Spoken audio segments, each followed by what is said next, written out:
భారత రాజ్యాంగం అమల్లోకి వచ్చి 75 ఏళ్లు పూర్తవుతున్న సందర్భంగా ఆనాటి రాజ్యాంగ రచనలో భాగస్వామ్యులైన తెలుగు ప్రముఖులను స్మరించుకునేలాగా 2025వ సంవత్సరానికి రూపొందించిన నూతన క్యాలెండర్ను ముఖ్యమంత్రి నారా చంద్రబాబు నాయుడు శనివారం ఉండవల్లిలో నివాసంలో ఆవిష్కరించారు. క్యాలెండర్లో ప్రచురించిన ఒక్కో ప్రముఖుడి గొప్పతనాన్ని ముఖ్యమంత్రి కార్యక్రమంలో మరొకసారి గుర్తు చేశారు.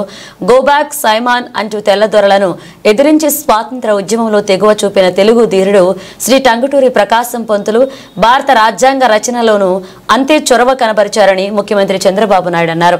అనంతరం వరద బాధితుల సహాయార్థం తిరుమల తిరుపతి దేవస్థాన ఉద్యోగులు పెన్షనర్స్ ముఖ్యమంత్రి సహాయ నిధికి విరాళం ఇచ్చారు. సీఎం చంద్రబాబు నాయుడిని ఉండవల్లి నివాసంలో శనివారం కలిసి ఉద్యోగుల తరపున 1,18,36,798 పెన్షనర్స్ తరపున 71.59 లక్షల చెక్కును విరాళంగా అందించారు. వీరిని సీఎం అభినందించారు.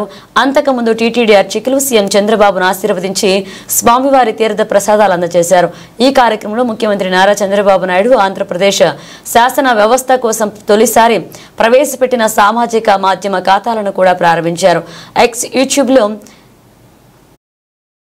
లగీస్ ఆంధ్ర ద్వారా ఇన్స్టాగ్రామ్ ఫేస్బుక్ ద్వారా ఇకపై ఎప్పటికప్పుడు శాసన వ్యవస్థకు సంబంధించిన సమాచారం తక్షణం అందుబాటులోకి వస్తుందని తెలియజేశారు.